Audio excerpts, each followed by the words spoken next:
नमस्कार बच्चों, कैसे हैं आप सभी। मेरा नाम है हिमांशु श्रीवास्तव और आज हम कंटिन्यू करने जा रहे हैं बच्चों value added method. Last class तक बच्चों हमने 5 सवाल किए थे। मैंने आपको कहा था कि आप इन 5 सवालों को आराम से सीखे समझे। आज हम क्वेश्चन नंबर 6 यानी कि कुछ और क्वेश्चंस को लेकर के आगे बढ़ने वाले हैं। तो आई होप अगर आपने पिछली क्लास ली है तो क्वेश्चन करने का जो बेसिक मूल्य है, जो बेसिक आधार है, वो आपको समझ में आ गया होगा। तो आज आप मेरे साथ, वैसे तो आज से आपको कोई प्रॉब्लम नहीं आनी चाहिए, बट छोटी छोटी बातें मैं आपको सिखाते समझाते चलूंगा। आप भी मेरे साथ करते रहना सवालों को। तो आइए क्वेश्चन करते हैं।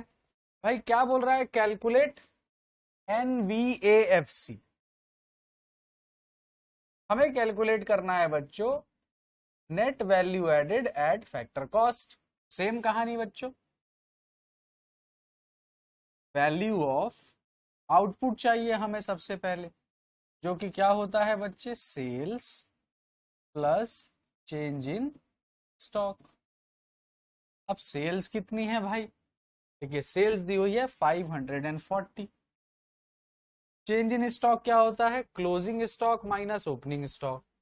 क्लोजिंग स्टॉक 10 दिया हुआ है, ओपनिंग स्टॉक 20 दिया हुआ है। तो यानी कि ये आ गया 530। आ गया ना? ये हो गया -10 और ये 540, तो 10 चला गया, तो कितने हो गए बच्चे? 530। ठीक है। अब आइए वैल्यू ऑफ इनपुट में।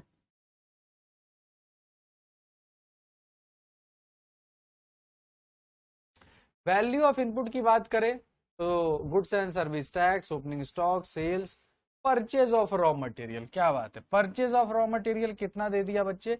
सीधा दे दिया 140। तो माइनस कर देते हैं। ठीक है, 13 में से 4 चले गए तो हो गया 9, और इधर 4 में से 1 चला गया तो हो गया 390 बच्चों। आ गया हमारा GVAMP। हमें क्या निकालना है बच्चों? NVA at FC। हमारा निकल के आ चुका है GVAMP। तो ग्रॉस है तो माइनस कर देते हैं डेप्रिसिएशन और माइनस कर देते हैं NIT। तो GVAMP जो है वो हो गया 390। डेप्रिसिएशन यानी कि consumption of fix capital 5। NIT होता है IT माइनस सब्सिडी। तो इनडायरेक्ट टैक्स ये रहा बच्चों, goods and service tax is your indirect tax, minus subsidy. क्या सब्सिडी है? नहीं है बच्चों, तो जो नहीं दिया है वो शून्य मान लीजिए। तो ये होता है 390 -5 -25। तो ये होता है 390 -30। 25 5 30 हो जाएगा, साइन माइनस का ही लगेगा। 360 बच्चों आ गया आपका आंसर। 2 मिनट लगाइए, क्वेश्चन को समझिए।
चलिए, तो अगले क्वेश्चन की तरफ चलते हैं बच्चों। Question number 7। क्वेश्चन नंबर 7 में हमें क्या कैलकुलेट करना है? GVAMP कैलकुलेट करना है। ठीक है, अब GVAMP कैलकुलेट करना है तो मैं फिर से लिख देता हूं बच्चों। सेम कहानी, अब तक तो आपको रट गया होगा, बट फिर भी मैं, कोई बच्चा कभी कोई वीडियो देखता है, कभी कोई देखता है, तो मैं अभी भी हौले हौले ही चलता हूँ, आराम आराम से। फिर से क्या होता है बच्चों, sales plus change in stock. Change in stock यानी क्लोजिंग माइनस ओपनिंग। सेल्स कितना दिया हुआ है, सेल्स दिया हुआ है 700। चेंज इन स्टॉक बच्चों हुआ closing stock minus opening stock, यानी कि 20 माइनस 10 तो होते हैं 10।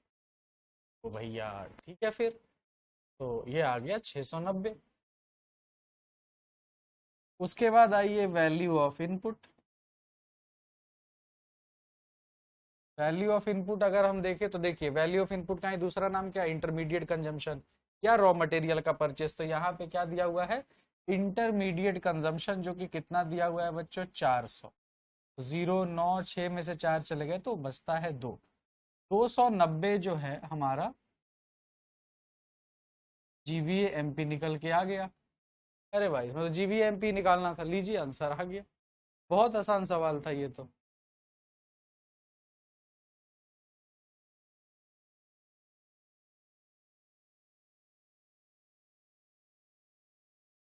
एक मिनट, एक गड़बड़ हो गई बच्चों इसमें, जस्ट अ सेकंड।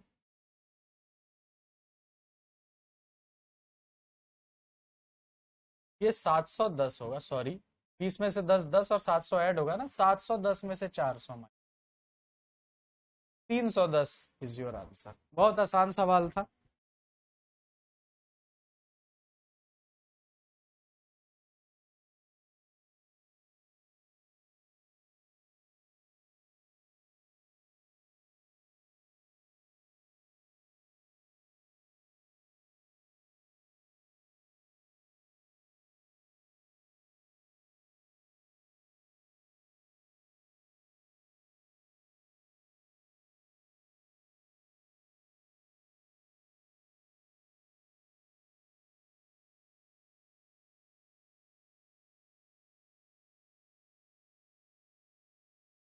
चलिए अब आते हैं बच्चों क्वेश्चन नंबर 8।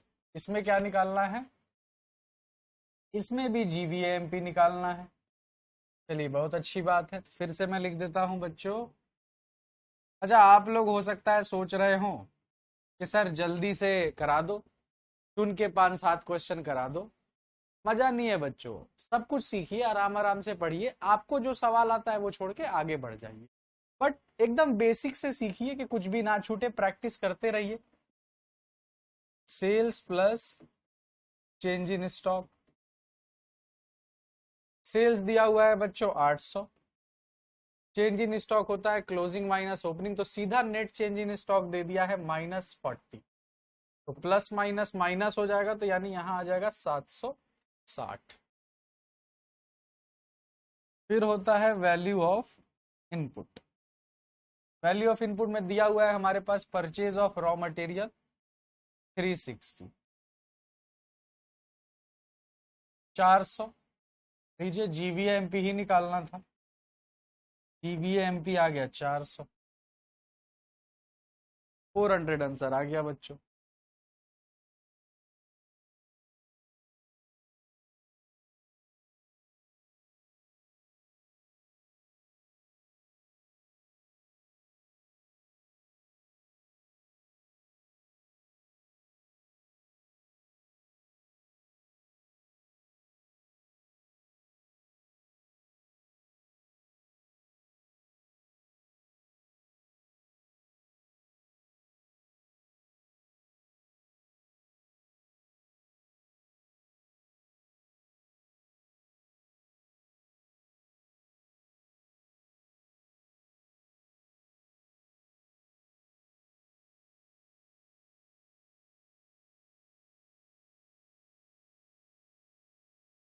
चलिए आगे बढ़ते हैं।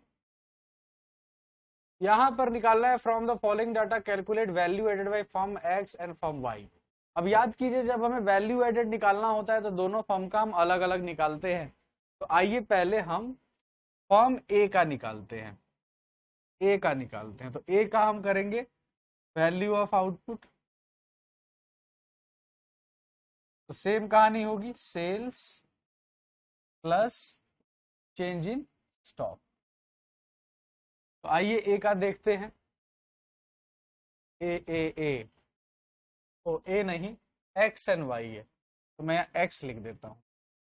ठीक है, तो सेल्स बाई फर्म एक्स, पहले एक्स का देखिएगा कितना दिया हुआ है, 300। उसके बाद देखिए ओपनिंग स्टॉक फर्म एक्स का ये रहा, और क्लोजिंग स्टॉक ये रहा फर्म एक्स का। तो ओपनिंग स्टॉक एक्स का कितना है, 5, क्लोजिंग स्टॉक एक्स का कितना है, 20। तो 5 माइनस 20 यानी -15, तो यहां होता है 285, 285। फिर हम इसमें से माइनस कर देंगे value of input, value of input यानी रॉ मटेरियल। तो एक्स का देखते हैं, वैल्यू ऑफ इनपुट नहीं दिया, इंटरमीडिएट कंजम्पशन नहीं दिया है, तो यानी परचेज दिया होगा। देखिए ये दिया है purchase by firm x, x ने वाई से खरीदा है 100, और कुछ तो खरीदा नहीं है।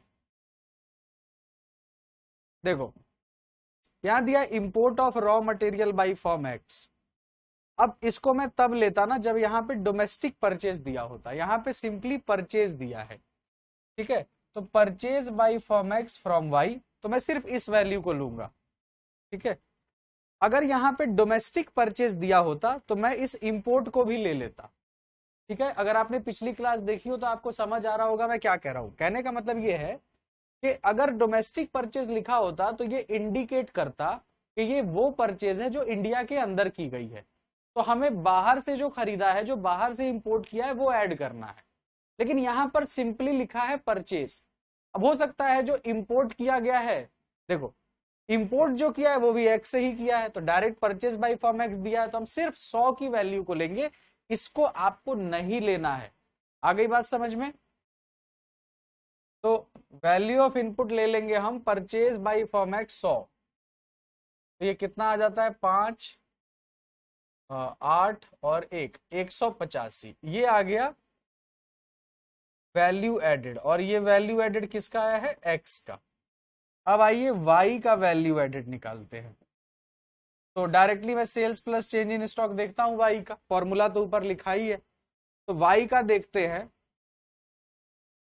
Purchase by firm Y from firm X, sales by firm Y. Sales by firm Y दिया हुआ है बच्चों 250। उसके बाद क्लोजिंग माइनस ओपनिंग करेंगे वाई का, तो वाई का जो क्लोजिंग दिया है 15, और वाई का जो ओपनिंग दिया हुआ है वो दिया हुआ है 10। तो ये 5 बचते हैं और 250, तो ये कितना हो गया, 255। ठीक है, अब इसमें से वैल्यू ऑफ इनपुट यानी कि इंटरमीडिएट कंजम्पशन को माइनस करेंगे। तो देखते हैं, अब इंटरमीडिएट कंजम्पशन इसमें दिया नहीं है, और रॉ मटेरियल जैसा भी कुछ नहीं दिया है, तो हमें फिर परचेज देखना पड़ेगा। तो परचेज देखते हैं हम किसका, वाई का। तो देखिए purchase by firm Y from firm X कितना, 80, 80 का परचेज हुआ है, तो 80 माइनस कर देते हैं, 175, ये वैल्यू एडेड आ गया बी का। अब इन दोनों को ऐड कर दीजिए, 185 और 175 को, 5 5 10 8 7 15 कैरी 1, 350 आ गया आपका जीवीए। हालांकि ये तो निकालने को ही नहीं बोला, ये तो सिंपली बोला है calculate value added by firm X and firm Y. तो एक का आ गया 175 और एक का आ गया 185।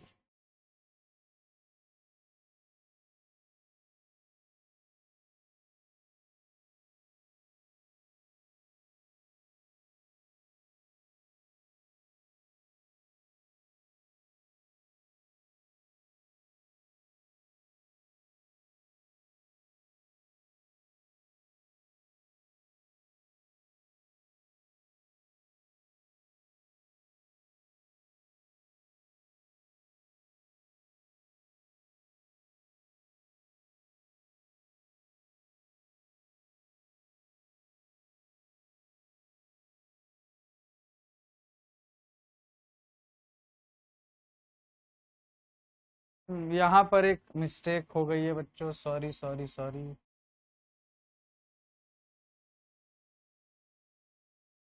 क्लोजिंग माइनस ओपनिंग, तो 20 माइनस 5 करेंगे तो ये 15 होता है, तो ये 315 होता है। ठीक है,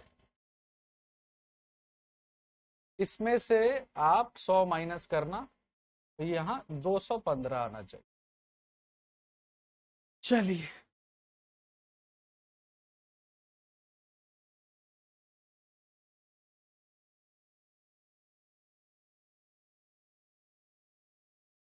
आगे बढ़ जाए बच्चों।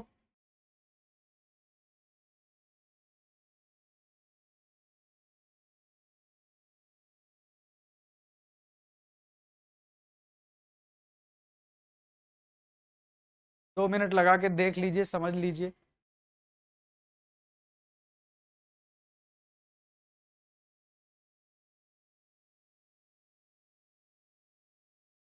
अब आइए क्वेश्चन नंबर 10 पे चलते हैं। क्वेश्चन नंबर 10 भी कह रहा है calculate value added by form A and form B. ठीक है, form A and form B, तो पहले ए का निकालते हैं। तो फिर से वही value of output minus value of input, यही करेंगे। तो आइए ए का सेल्स देखते हैं। Sales by import by form B, rent B B B, purchase by form A from form B 20। ये देखिए ए का परचेज दिया है, purchase by form A from form B. ठीक है, लेकिन हमें देखना है पहले सेल, तो सेल बाई फॉर्म ए देखते हैं। Purchase by form B, sale by purchase by form B from form A. अच्छा, अब देखो बी ने परचेज किया है ए से, तो ए के लिए क्या हुआ, सेल। हालांकि हम और देख लेते हैं, और कोई ए का सेल दिया है क्या। सेल बाई फॉर्म बी दिया है, इंपोर्ट बाई फॉर्म बी दिया है, rent paid by form B दिया है, opening stock of form B दिया है, closing stock of form B दिया है, purchase by form A from form B 20। ठीक है, देखिए भाई परचेज बाई फॉर्म बी है, तो ए के लिए सेल। परचेज बाई फॉर्म ए है फ्रॉम बी, एक ये भी है, यानी दो हो गया। 40 प्लस 20, क्योंकि दोनों में ए ही परचेज कर रहा है। क्योंकि फर्स्ट पॉइंट में आप देखिए लिखता है purchase by firm B from A, तो ए के लिए सेल हुआ। और सेवेंथ पॉइंट में लिखता है परचेज बाई फर्म ए, अच्छा नहीं ये नहीं होगा बच्चों, ये तो ए ने परचेज किया है, तो केवल ऊपर वाला होगा, तो हम सिर्फ लेंगे 40। ठीक है, ये आ गया ए का सेल। अब क्लोजिंग माइनस ओपनिंग देखते हैं इसका। ए का क्लोजिंग स्टॉक देखते हैं, closing stock of firm B, closing stock of firm A दिया हुआ है बच्चों 20, opening stock of firm B दिया, फर्म ए दिया हुआ है 10। तो 20 माइनस 10 10, 40 और 10 50 आ जाता है। ठीक है, अब आइए परचेज देखते हैं, ए के द्वारा जो परचेज किया गया, तो purchase by firm A from B 20 का परचेज किया है, तो ये 30 आ जाता है। वैल्यू एडेड किसके बराबर आ गया बच्चों, 30 के बराबर आ गया ए का वैल्यू एडेड।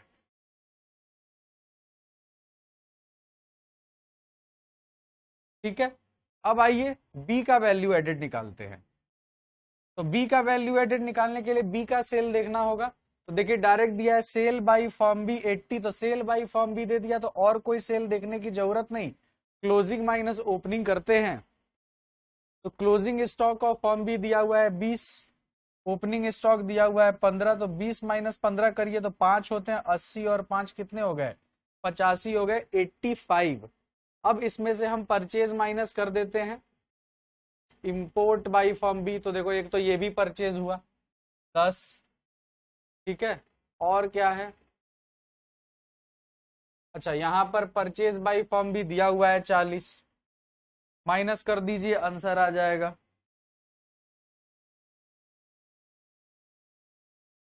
ठीक है, 45।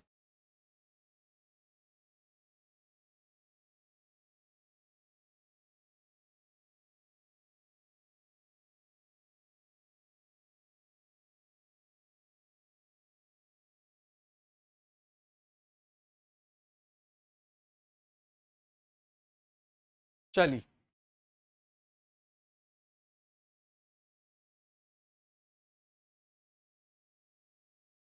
अच्छा यहां पर आप एक चीज देखो, यहां पर लिखा है इंपोर्ट बाय फर्म बी, लेकिन ये नहीं लिखा है कि ये बी ने ए से इंपोर्ट किया है, तो ये एक और परचेज हो गई। तो यहां पर आप 50 लो, 40 प्लस 50, तो ये 35 आ जाएगा। रीजन ये है बच्चों कि पिछले सवाल में जो इंपोर्ट था वो भी दूसरे फर्म से था, लेकिन यहां पर जो इंपोर्ट है वो सिंपली लिखा है इंपोर्ट बाय फर्म बी। तो अब वो कहां से इंपोर्ट किया है हमें पता नहीं, तो हमें हमारा परचेज क्या हुआ, एक तो ये वाला जो हमारा 40 है, ठीक है, और उसके बाद ये जो हमारा इंपोर्ट है, तो आप दोनों ले लेना, 35 आपका वैल्यू एडेड आंसर आएगा।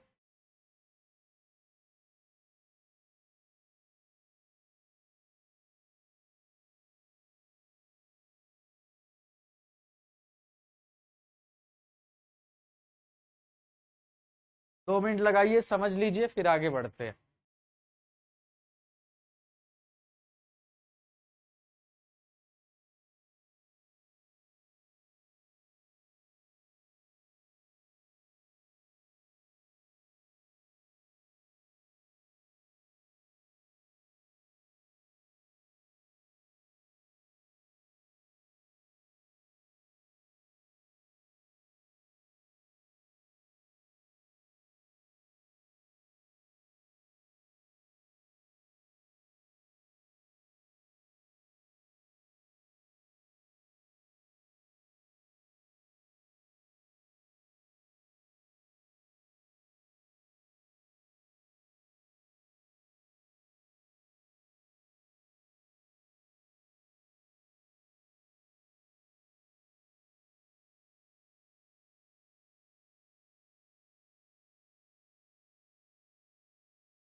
चलिए, मूविंग टू नेक्स्ट क्वेश्चन।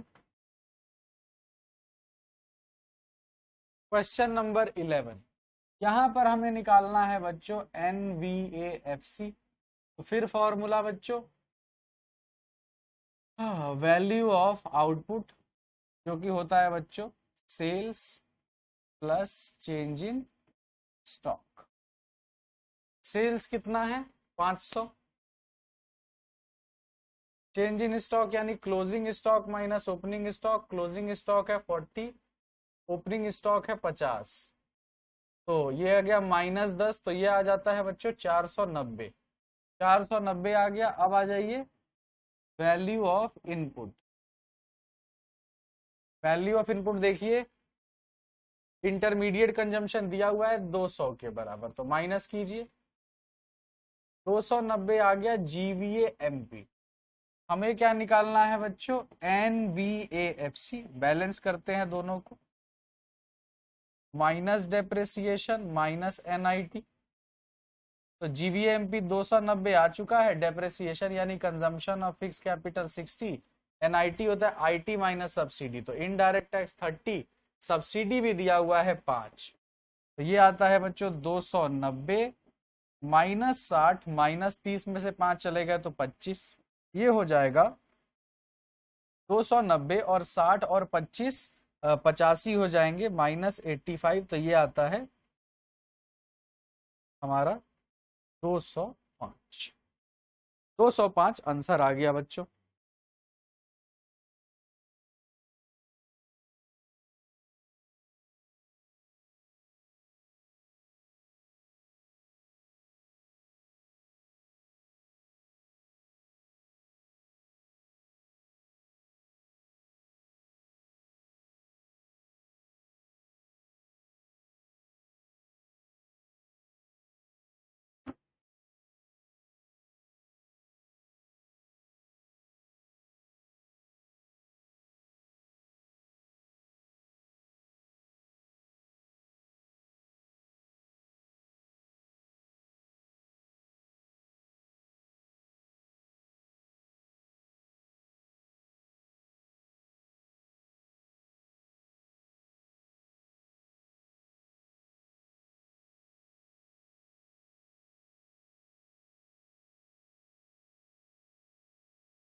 चलो बच्चों आगे बढ़ जाते हैं।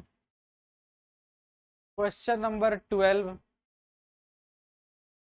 जीवीए, अच्छा केवल अगर ग्रॉस वैल्यू एडेड दे तो समझ जाना जीवीए एमपी ही निकालना है।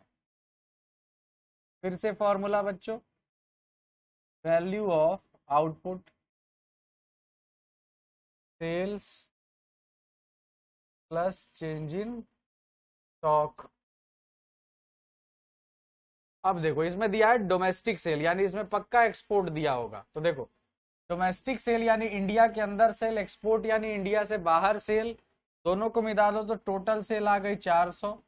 चेंज इन स्टॉक होता है closing stock minus opening stock, तो सीधे ही चेंज इन स्टॉक 60 दिया है, बात ही खत्म, 460।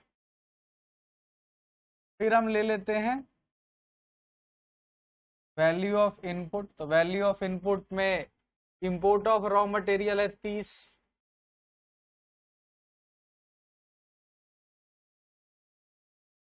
प्रोडक्शन फॉर सेल्फ कंजम्पशन, काफी सारे परचेज इसमें दिए हैं बच्चों, तो सारे परचेज हमें लेने पड़ेंगे। पहले हमें 110 लेना पड़ेगा, प्लस अपने को 70 और लेना पड़ेगा। केवल x का निकालना है, from the following information about form x। ठीक है, एक इसका परचेज और इसका परचेज लेना पड़ेगा, और साथ में हमें इंपोर्ट भी लेना पड़ेगा, तो 30 और लेना पड़ेगा। तो 0 11 310, यहाँ मैं सीधा ही 310 लिख रहा हूं बच्चों, और इसमें से 310 माइनस कीजिए, 150 आंसर आ गया। 150 इज योर आंसर।